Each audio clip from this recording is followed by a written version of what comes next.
Dentro de la mística de la época nacen símbolos, gestos, palabras que alcanzan un significado que va mucho más allá de lo que dicen originalmente.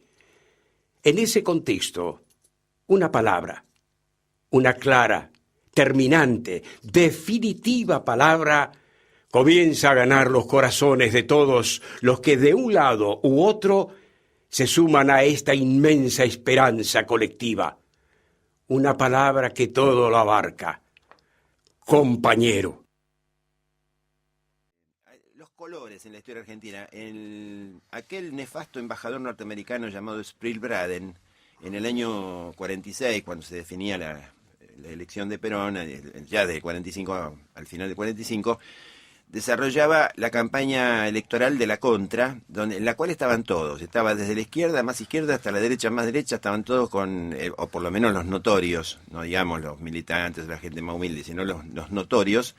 Todos formaban la Unión Democrática, ¿no? Porque Perón aparentemente era un lobo nazi, fascista, qué sé yo, cuántas cosas era. Entonces, había que hacerle la elección del año 46, tenían que ganarla la democracia. Entonces la democracia eran ellos, era el Partido Socialista Comunista, radical, conservador, bueno, todos aquellos que habían esquilmado la patria en la década infame, todos estaban todos ahí, todos juntos, todos de la mano.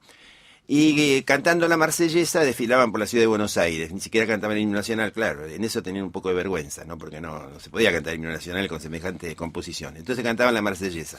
Y entonces Sprill Braden sacó un libro, publicó un libro que se llamaba El Libro Azul.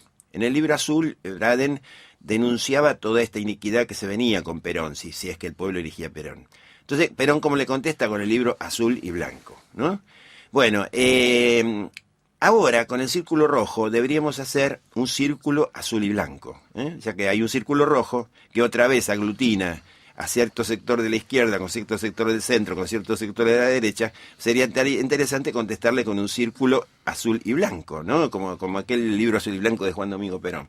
Pero bueno, son cosas que a uno se le ocurren ahí por la lluvia, que lo agarra la lluvia descuidado y entonces le hace andar el cerebro para otro lado y se le ocurren estas cosas. Pero acá lo importante es que estamos con Dante Peña del Foro Ferroviario, con Dolores Torcianti del Foro Carretero, con Ágata Grimberg, la Federación Popular del Transporte, con Julián López Peña del Foro Aeronáutico y con el navegante que es Martín Ayerbe, hombre del astillero ahí, de los barcos.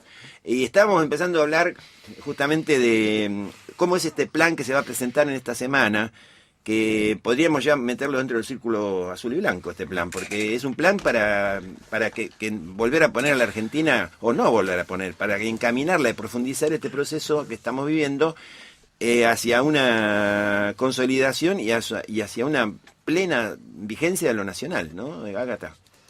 Sí, nosotros este jueves lo que vamos a presentar es un proyecto de ley para crear una empresa de líneas multimodales argentina del siglo XXI, la ELMA 21.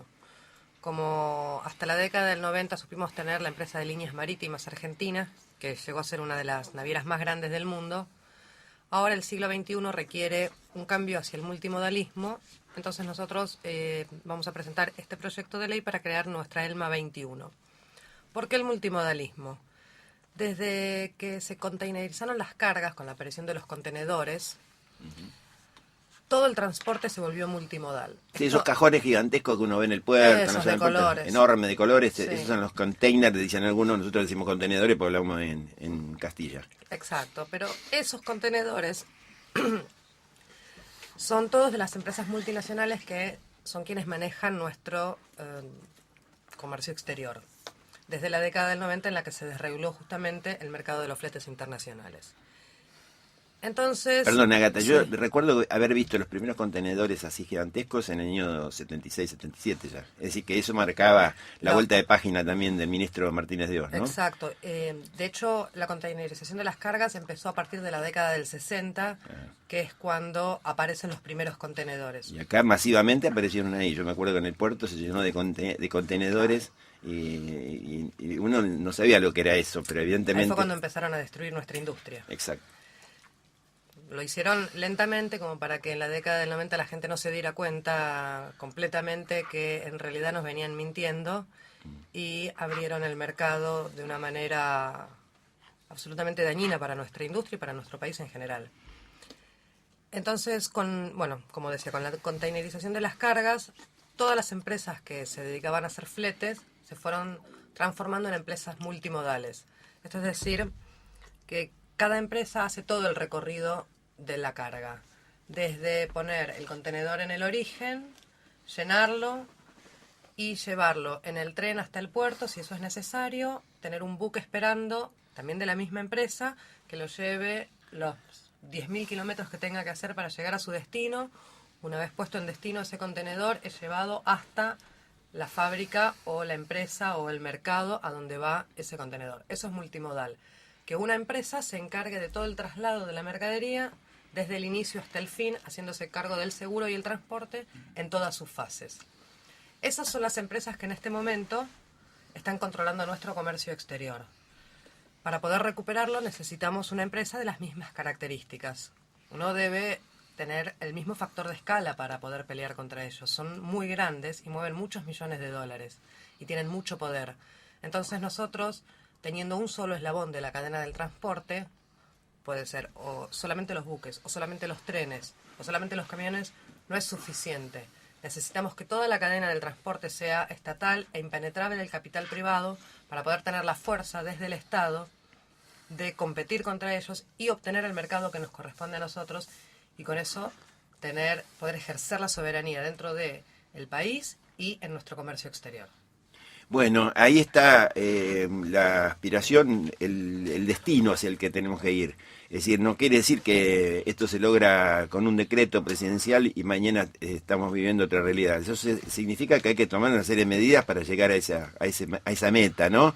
Pero por lo menos tenemos una meta clara y sabemos concretamente que no hay otra manera de que realmente podamos ser soberanos. Si no manejamos todo eso, lo demás es puro cuento lo otro, ¿no? Disfrazamos las cosas con otro nombre y qué sé yo, le damos otro cariz, pero en realidad la clave está ahí, que manejemos nosotros todo eso. Y sí, además no se puede tomar una medida rápida. Un país son etapas, evoluciones y procesos. Entonces, por ejemplo, el plan naval que realizamos con el Foro Naval es un plan a 35 años de producción.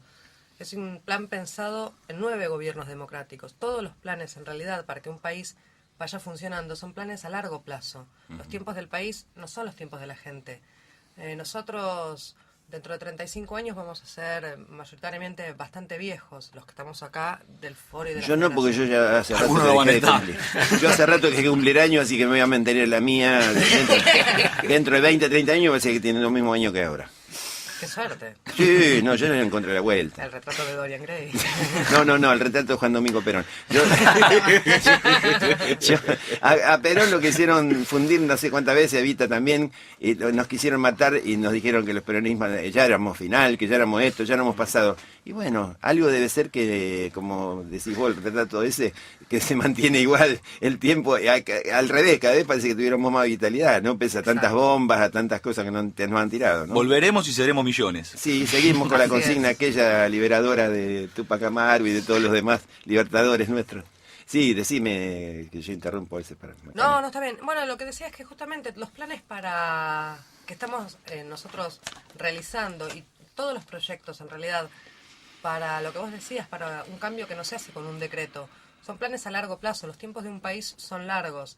Entonces, nosotros necesitamos hacer como hicimos el plan naval, que es a 35 años, este proyecto es un proyecto de cambio radical del país, para volver al país que tuvimos alguna vez y que también lo destruyeron. No lo destruyeron de la noche a la mañana. Empezaron en los 70 a destruirlo y lo terminaron de destruir en la década del 90. Yo diría que el punto de partida es cuando en el 56 es afiliada la Argentina al Fondo Monetario Internacional, ¿no?